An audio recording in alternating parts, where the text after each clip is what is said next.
Hello everyone. तो module 5 में से हम लोग आज देखेंगे ब्रांच प्रिडिक्शन लॉजिक। तो ब्रांच प्रिडिक्शन लॉजिक जो है ये इंट्रोड्यूस हुआ था पेंटियम प्रोसेसर्स में। इसके पहले जो हमारे पास प्रोसेसर्स थे उसमें ब्रांच प्रिडिक्शन लॉजिक इम्प्लीमेंटेड नहीं हुआ था। तो अब नॉर्मली एक प्रॉब्लम आती थी, ब्रांचिंग इंस्ट्रक्शंस यूज़ होते थे तो उसमें एक प्रॉब्लम आती थी कि हम लोग ने 6 इंस्ट्रक्शंस तो फेच कर लिए थे। फॉर एग्जांपल 6 इंस्ट्रक्शंस हम लोग ने आगे के फेच कर लिए थे, लेकिन हमारा एक ब्रांच इंस्ट्रक्शन आ गया तो वो दूसरे जगह हम लोग को कोड में लेके चले जाता है। तो उसकी वजह से हमारा क्या होता है कि नेक्स्ट इंस्ट्रक्शंस आगे के हम लोग को फ्लैश करने पड़ते और न्यू वापस से फेच करने पड़ते। तो ये फ्लैशिंग प्रॉब्लम थी। तो इससे हमारा टाइम हमारा ज़्यादा लगता था एग्जीक्यूशन में। तो इसको रेड्यूस किया है ब्रांच प्रिडिक्शन लॉजिक ने, जो पेंटियम प्रोसेसर में आया हमारे पास। तो ये बेसिक कॉन्सेप्ट है, मींस इम्पॉर्टेंट कॉन्सेप्ट है हमारे पाइपलाइनिंग का। तो इसमें हमारे पास डायग्राम है। डायग्राम बहुत ही सिंपल है, आपको दिख भी रहा होगा सिंपल।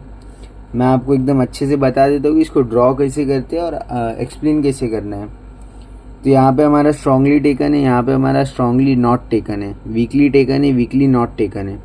अब होता ये कि एच जो है एच हिस्ट्री बिट है, पी प्रिडिक्शन है, टी टेकन है, एन टी नॉट टेकन है। ये सब हमारे टर्म्स है जो हमारे डायग्राम में यूज़ हुए। अब हम लोग देखेंगे कि डायग्राम का फ्लो कैसा है। लेट जस्ट से एक इंस्ट्रक्शन आया मेरे पास।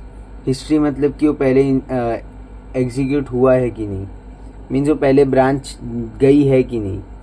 तो अगर ब्रांचिंग का ऑप्शन आया और अगर वो पहले ब्रांच नहीं गई है तो वो स्ट्रांगली नॉट टेकन है। हम लोग यहाँ से स्टार्ट कर रहे हैं ना, तो स्ट्रांगली नॉट टेकन है। और अगर फिर भी वो नॉट टेकन हुआ तो यहीं पे रुक जाएगा। लेकिन अगर इधर के बाद भी अगर स्ट्रांगली नॉट टेकन के बावजूद वो टेकन हो गया, वो ब्रांच ले लिया प्रोसेसर ने, तो वो हो जाएगा वीकली नॉट टेकन, क्योंकि हिस्ट्री बिट एक बढ़ जाएगा, वो वीकली नॉट टेकन हो जाएगा। और वीकली नॉट टेकन ऐसा कंडीशन है कि यहाँ पे वीक रहता है हमारा प्रिडिक्शन।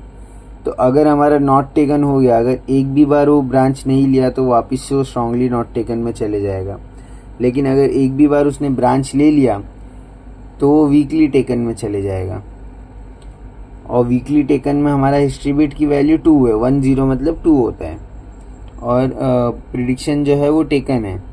तो यहाँ से अगर ये पॉइंट पे से नेक्स्ट ब्रांच अगर हमारा नॉट टेकन हो गया तो वो वीकली नॉट टेकन में चले जाएगा।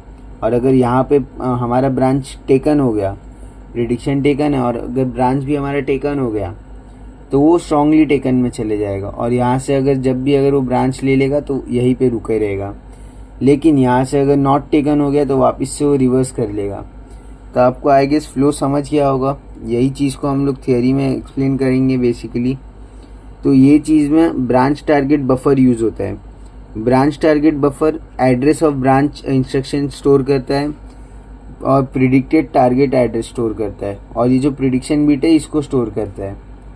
तो ब्रांच प्रिडिक्शन लॉजिक में यही चीज़ें, बाकी आपको थियोरी में कुछ चीज़ें मिल जाएगी जो आपको लिखना रहेगा पेपर में, क्योंकि डायग्राम और थोड़ा एक्सप्लेनेशन इज़ नॉट इनफ।